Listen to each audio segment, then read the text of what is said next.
और बताया गया है कि राम जी का भी अनुकरण नहीं करते और राम राम करते हो तो राम राम नाम कैसे काम करेगा। कोई तुम्हारे नाम से किसी कोई गलत काम करे तो तुम क्या प्रसन्न होगे? और तुम राम के नाम से चोरी करोगे तो राम प्रसन्न हो जाएगा? तुम खुद ही निर्णय कर लो, तुम्हारी आत्मा खुद तुम्हें उत्तर दे देगी। और यदि ऐसा नहीं होता है तो तुम्हारी सारी पूजाएं तब तक व्यर्थ हो जाएंगी जब तक आप पहला काम अभिवादन करना नहीं सीखेंगे। कोई कोई कहते हैं महीने में एक दिन कर लिया, कोई एकादशी, कोई त्रयोदशी, कोई पूर्णमासी, कोई अमावस्या, यानी किसी ने हफ्ते में, किसी ने 15 दिन में, किसी ने महीने में एक दिन पूजा कर ली। बोले हम भी पूजा करते हैं। ऐसी पूजा क्या कहीं लिखी है धर्म ग्रंथ में? कभी किसी महापुरुष ने की और उसको परमात्मा मिल गया? कुछ मिल सकता है, लेकिन जो कुछ भी मिलेगा वो आत्म कल्याण के लिए नहीं होगा।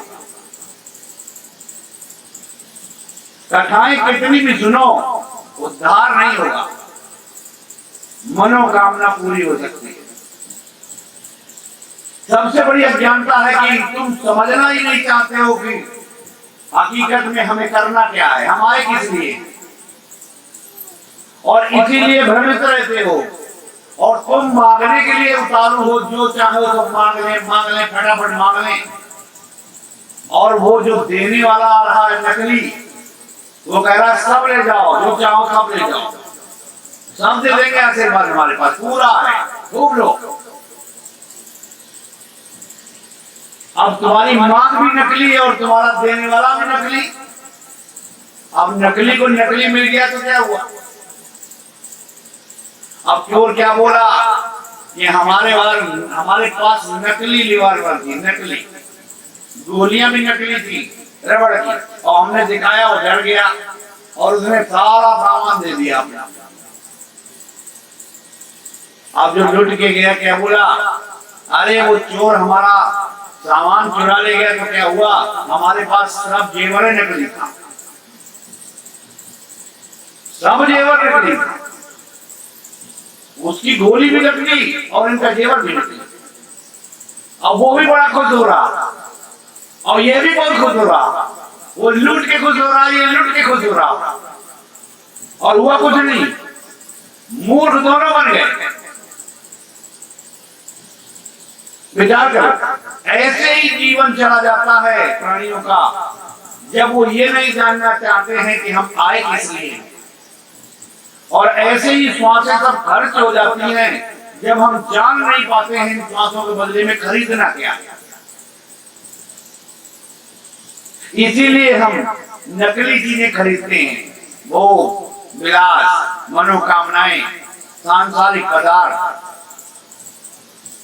और यही लेते लेते परेशान होते हैं। कोई पिता था, उसके 2 बेटे थे,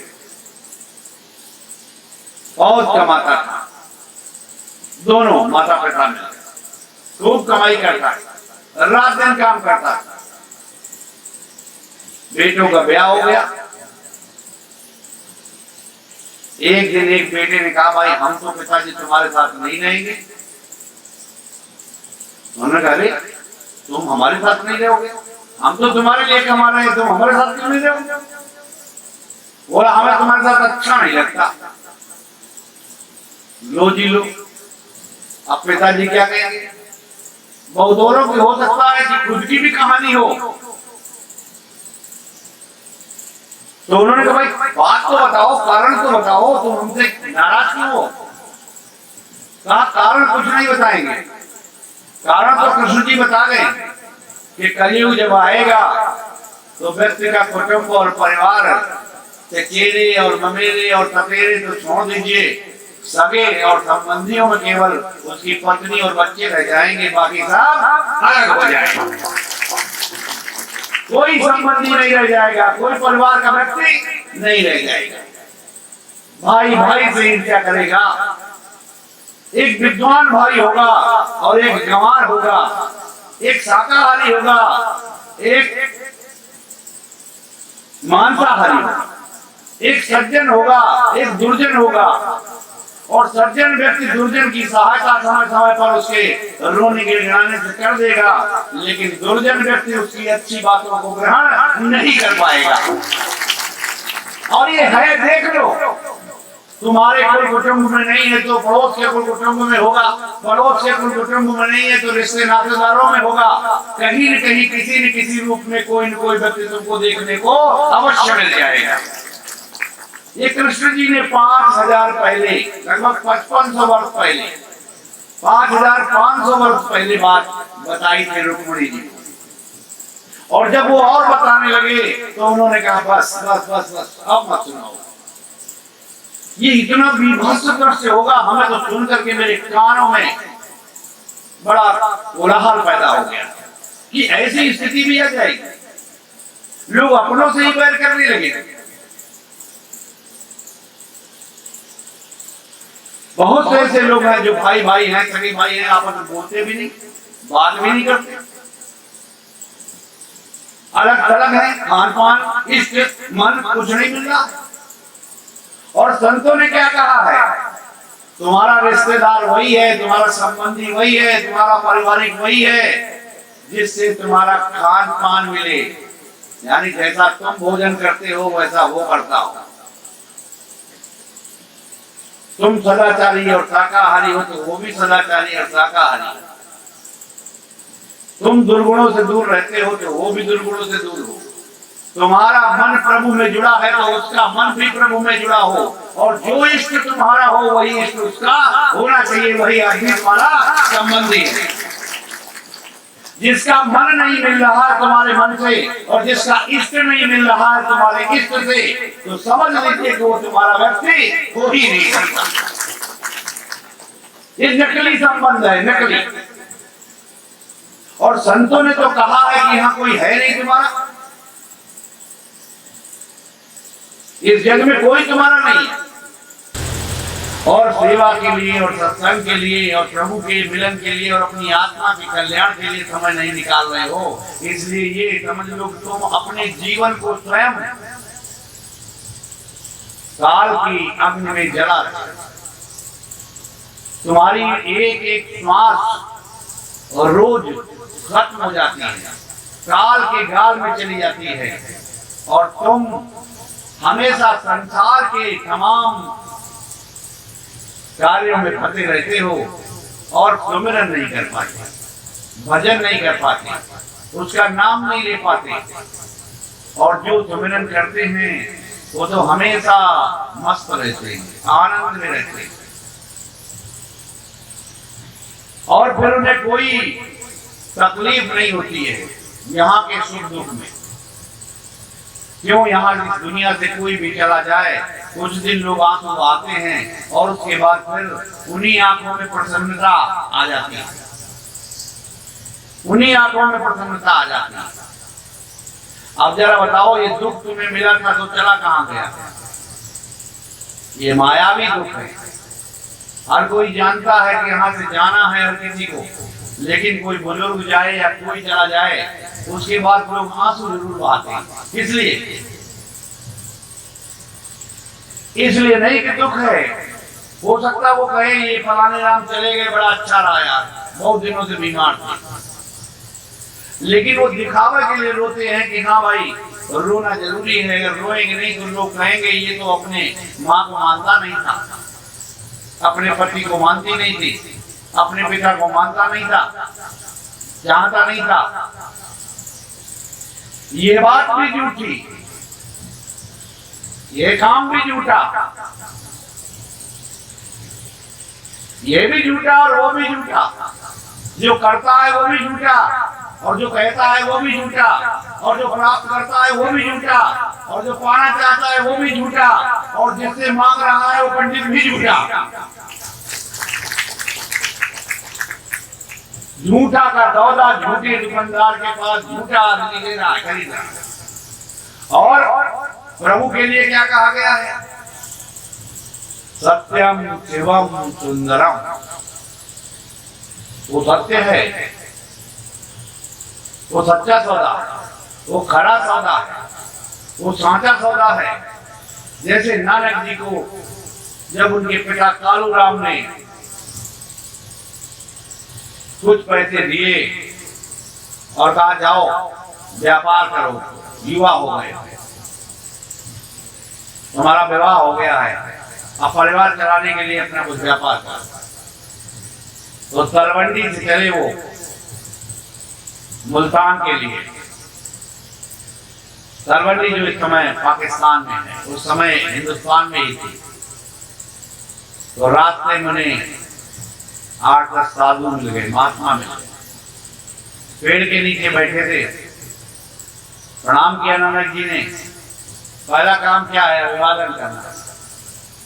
अगर तुम विचार करो कि तुम और तुम्हारा परिवार में जितने लोग हैं उनमें से सभी लोग बड़ों का आदर करते हैं, लोगों को प्रणाम और नमस्कार कुछ करते हैं, और अगर ऐसा नहीं करते हैं तो इसके लिए माता पिता भी दोषी हैं, और वो तो दोष है उनको भी दोष है। इतना ही काम अगर जांच कर डालो पूरे 10-5 गांव को, नहीं छोड़ दो एक ही गांव को, और 8-10 परिवार को ही जांच कर लो, तो हमें लगता है कि शायद एक आध परिवार मिले, नहीं तो 8 परिवार 7 परिवार ऐसे मिल जाएंगे जिनमें अभिवादन लोग जानते नहीं है। कोई बड़ा आया, बुजुर्ग आया, श्रेष्ठ जन आया, या उसके पास गए या मिले, तो ऐसे ही खड़े हैं जैसे कोई खंबा खड़ा हो, खंबे की तरह। अखंड रामायण सुनेंगे, खूब बैठा लेंगे मंदिर पे, घर पे, छत पे, दरवाजे पे, शान से खूब बड़ा माइक लगाकर आवाज करेंगे और बताएंगे हम बहुत बड़ा पुण्य काम कर रहे हैं, भागवत करेंगे, कथा करेंगे, भंडारा करेंगे, सब कुछ करेंगे। हम ये पूछना चाहते हैं, क्या इसके बजाय अपने को और अपने परिवार को सदकर्मों में लगाते हो? शिष्टाचार सिखाया है क्या? नमस्कार सिखा दिया है? और जो ये नहीं सिखाया है तो रामायण पढ़ करके आप, रामायण कर करके आप राम का अपमान कर रहे हैं, रामायण का भी अपमान कर रहे हैं, उसमें जो श्रेष्ठ जन है उन सब का अपमान कर रहे हैं, शंकर जी का अपमान कर रहे हैं, पार्वती जी का अपमान कर रहे हैं, और जागृत जी का अपमान कर रहे हैं, भरद्वाज के जो गुरु थे और उनका भी अपमान कर रहे हैं, सात बुजुर्ग जी जो महाज्ञानी है उनका भी अपमान कर रहे हैं, और गरुड़ जी का भी अपमान कर रहे हैं जो वैकुंठ निवासी हैं, ब्रह्मा विष्णु महादेव का भी अपमान कर रहे हैं, और 33 करोड़ देवी देवताओं का भी अपमान कर रहे हैं। आप वेद और शास्त्रों का भी अपमान कर रहे हैं, और तमाम सदग्रंथों का भी अपमान कर रहे हैं। और ये अपमान आपके घर में, आपके परिवार में, और आपके बच्चों में, और आपके कुल कुटुंब में हो रहा है, तो इसका जिम्मेदार कौन है?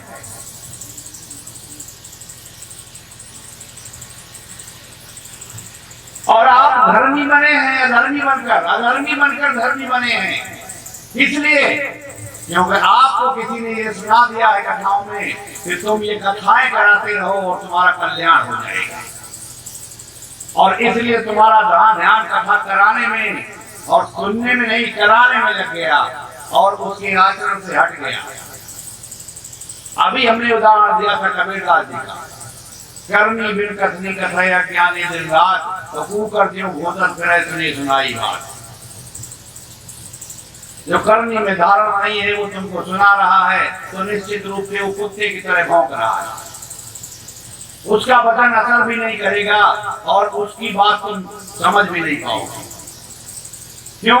नकली से नकली मिल रहा है, तो काम भी नकली, फल भी नकली। जैसे बाजीगर दिखाने आया था पहले ज्यादा आते थे, अब कम आते हैं। उन्होंने पिटारे में से निकाला क्या, संतरे का पेड़ निकाल दिया, उसमें संतरे भी लगे। हम भी बचपन में देखे थे, बहुत छोटे थे तो एक उद्दंड बालक था, वो दौड़ा और संतरा तोड़ने चल दिया। ताजा संतरा लगा तो मैं खिलाओ ही। अब वो घबरा गया, बोला नहीं खिलाने के लिए नहीं है, दिखाने के लिए है केवल, खिलाने के लिए नहीं, दिखाने के लिए है। जब दिखाने के लिए तो तुम हमको ठग रहे हो। अरे तुम रोज ऐसे बनाओ और रोज फल खाओ, तुम्हें क्या जरूरत पड़ी मांगने खाने की? तो बाजीगर की तरह नाना प्रकार के काम करके, और जबकि राम जी क्या कहते हैं और शंकर जी क्या कहते हैं और जागृत जी क्या कहते हैं और देवी पार्वती जी क्या कहती हैं और भरद्वाज जी और कामभूषण जी क्या कहते हैं और गरुड़ जी क्या कहते हैं। सुनो, ये सिर सुनो कंदुक समतुला,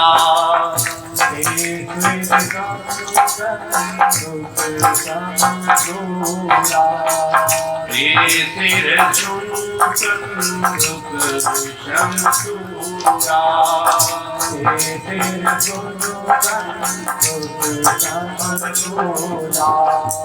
ये नमक हरि परमूला,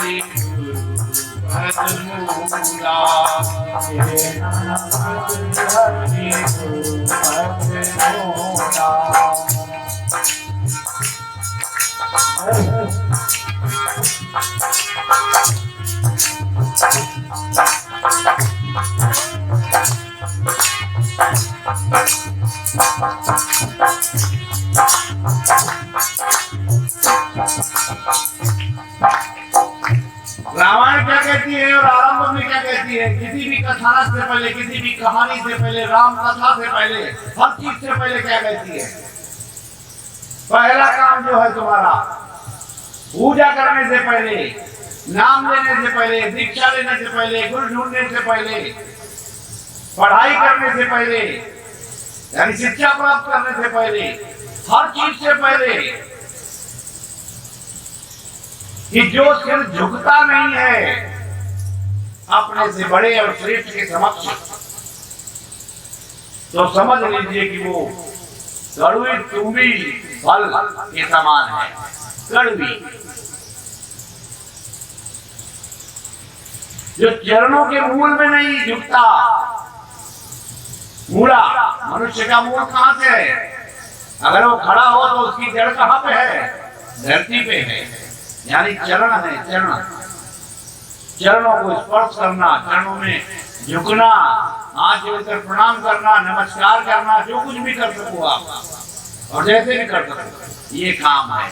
अगर एक ही ये काम सीख जाए कोई, एक ही काम, कोई भी हो, कोई जाति, कोई वर्ण, किसी भी प्रकार का, कोई ज्ञानी है, बड़ा है, बुजुर्ग है, श्रेष्ठ है, तो उसको अभिवादन करना खाली आ जाए। आजकल क्या है,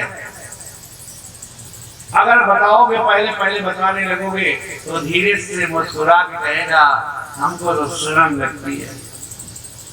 काहे में जो राम जी ने बताया उसमें शर्म लगती है, जबकि राम जी के विषय में खुद ही बताया गया कि उनका नियम था। अरे यही नियम एक बना के देखो कैसा तुम्हारा जीवन बदलता है। तुम बदलोगे, ये हम तुम्हें 100 बार सुना दे तब भी कोई फायदा नहीं होगा। और यदि तुम इसको एक बार ही सुन करके करने लगोगे तो तुम्हारा जीवन बदल जाएगा, तुम्हारे में आमूल चूल परिवर्तन हो जाएगा।